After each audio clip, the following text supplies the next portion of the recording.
দর্শক, নিশ্চয়ই পুরো দেশের মানুষ একটা শ্বাসরুদ্ধকর অবস্থায় রয়েছে। যে কোনো মুহূর্তে গৃহযুদ্ধ বাঁধতে পারে, বাঁধানো হতে পারে, তেমন একটি ধারণা মানুষের মধ্যে বদ্ধমূল হয়েছে। কিন্তু কেন এই গৃহযুদ্ধের ডাক প্রকাশ্যে অনেকেই তো দিচ্ছিলেন, সমন্বয়কদের, অনেকে উপদেষ্টা পরিষদে থাকা ছাত্র প্রতিনিধিদের কেউ কেউ আওয়ামী লীগকে তারা চায় না।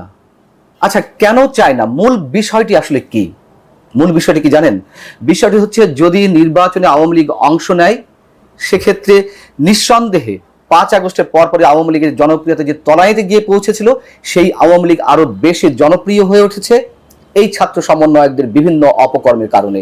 এবং নির্বাচনে অংশ নিলে ছাত্র সমন্বয়কদের যে জনপ্রিয়তায় ধীরে ধীরে ধস নামছে, ধীরে ধীরে বলবো কি, আমরা বলবো যে 6-7 মাসের মধ্যে তাদের জনপ্রিয়তা এখন 5 আগস্টের আওয়ামী লীগের মতন হয়েছে, একেবারে তলানিতে গিয়ে পৌঁছেছে। কিছু মানুষ হয়তো এখনো তাদের পক্ষে আছে, কিন্তু কতটা? সাম্প্রতিক সময়ে তাদের বিভিন্ন কর্মসূচিতে আমরা তার বিভিন্ন ধরনের উদাহরণ পাচ্ছি। এখন নির্বাচনে আওয়ামী লীগ গেলে কি হবে?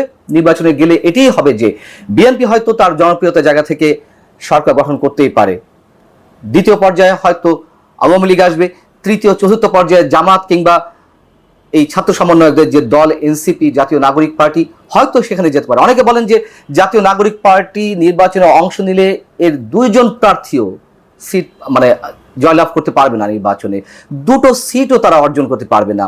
বাস্তবতা তাই বলে।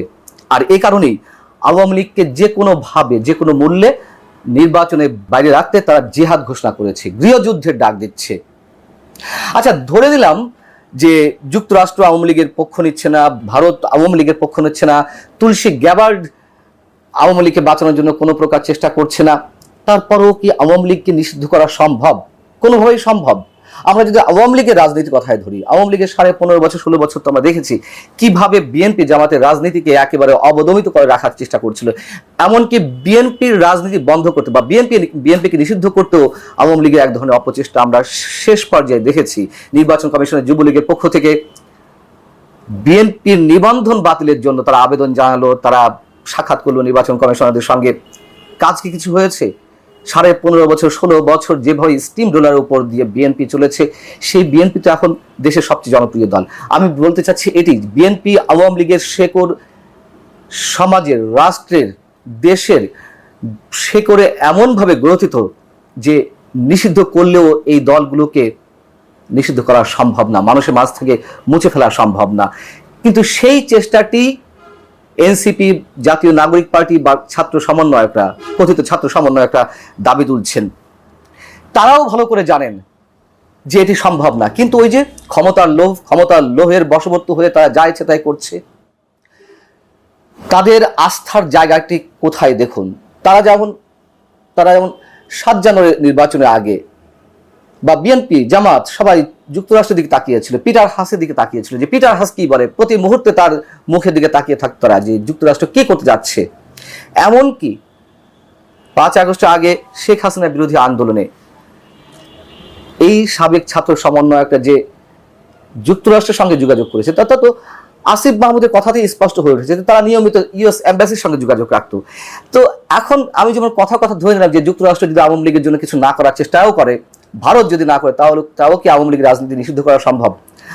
সেইখানে তারা এখন সেই যুক্তরাষ্ট্রের যে চিন্তাভাবনা, সেটিকে গুরুত্ব দিতে চাইছে না। হয়তো গুরুত্ব তারা ঠিকই দিচ্ছে, এখন তারা যা ইচ্ছে তাই করতে চাচ্ছে, সেই জায়গা থেকে তারা বুঝেও না বোঝার চেষ্টা করছে। তুলসী গ্যাবারের সঙ্গে শেখ হাসিনার বৈঠক হয়েছে, এমনকি খবর ছড়িয়ে পড়েছিল, এবং আমি সেটি সমীকরণ মেলানোর চেষ্টা করছিলাম আমার একটি কন্টেন্টে, যে সত্যি কি তুলসী গ্যাবার্ড শেখ হাসিনার সঙ্গে বৈঠক করেছেন।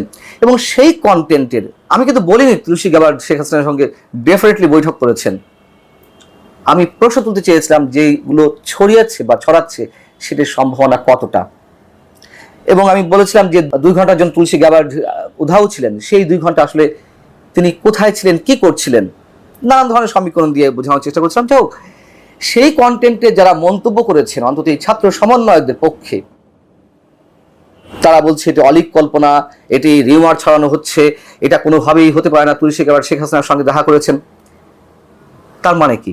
তারা নিজেদের অজান্তেই যুক্তরাষ্ট্রকে অবশ্যই অনেক গুরুত্ব দিতে চাচ্ছেন, তুলসী গ্যাবার্ডের ভূমিকাটি তারা গুরুত্বের সঙ্গে নিতে চাচ্ছেন, কিন্তু স্বীকার করতে চাচ্ছেন না বা স্বীকার করতে সাহস পাচ্ছেন না। বাস্তবতা হচ্ছে এটি। আরেকটি বিষয় বেশ ছড়িয়ে পড়েছে, এটি গুজব নাকি কতখানি সত্য ঠিক যায় না। শোনা যাচ্ছে যে শেখ হাসিনা কলকাতায় এসেছেন, তিনি দিল্লি থেকে কেন কলকাতায় আসবেন?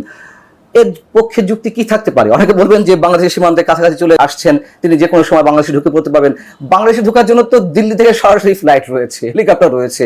তো এর জন্য কলকাতায় এসে প্রস্তুতি নেওয়ার কি দরকার, এটা আমি জানি না, আমার বোধগম্য নয়। তবে এরকম একটি খবর ছড়িয়ে পড়েছে যে তিনি কলকাতায় এসে অবস্থান নিয়েছেন। আসলে বিষয়টি কি আমি নিশ্চিত নই। আওয়ামী লীগকে বাইরে রেখে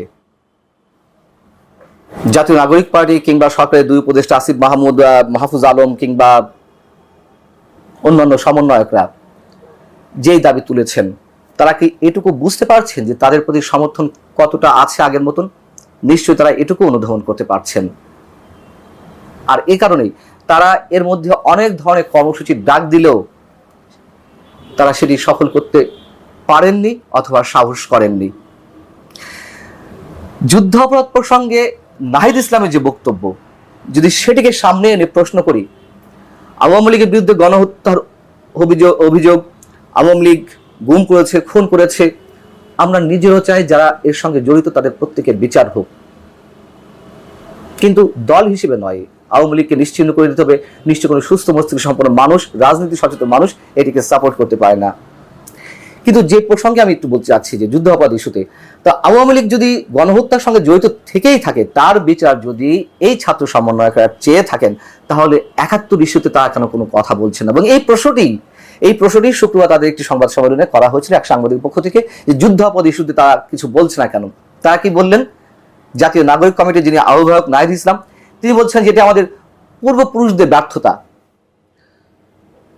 স্বাধীনতা সংগ্রামের মতন কোনো ইস্যু, মুক্তিযুদ্ধের মতো কোনো ইস্যু, এটা শুধুমাত্র পূর্বপুরুষদের কাঁধে দায় চাপিয়েই বসে থাকা যায় না। এটি আমাদের নিরন্তর চেতনার বিষয়। যতদিন বাংলাদেশ থাকবে ততদিন ২৪-এর চেতনা নয়, ৭১-এর চেতনা থাকবে। ২৪টা শুধুমাত্র একটি স্বৈরাচার শাসন হটানোর জন্য একটা আন্দোলন ছিল, আর ৭১ নিঃসন্দেহে একটি জনযুদ্ধ, একটা ভূখণ্ডের উদ্ভবের জন্য,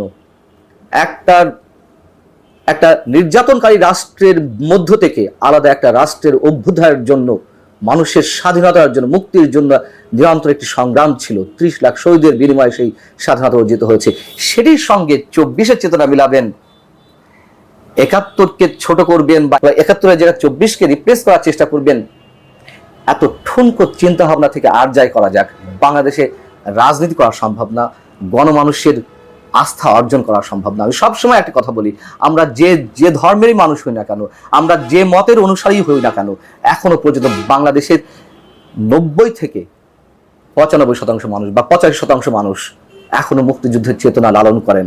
মুক্তিযুদ্ধের ইস্যুতে তারা, মুক্তিযুদ্ধের চেতনা ইস্যুতে তারা ছাড় দিতে রাজি নয়। আওয়ামী লীগ মুক্তিযুদ্ধের চেতনাকে নিয়ে ব্যবসা করুক আর না করুক, সেটা আওয়ামী লীগের বিষয়, কিন্তু এইখানে দেশের প্রায় ৯০% মানুষ অবশ্যই আপোষহীন।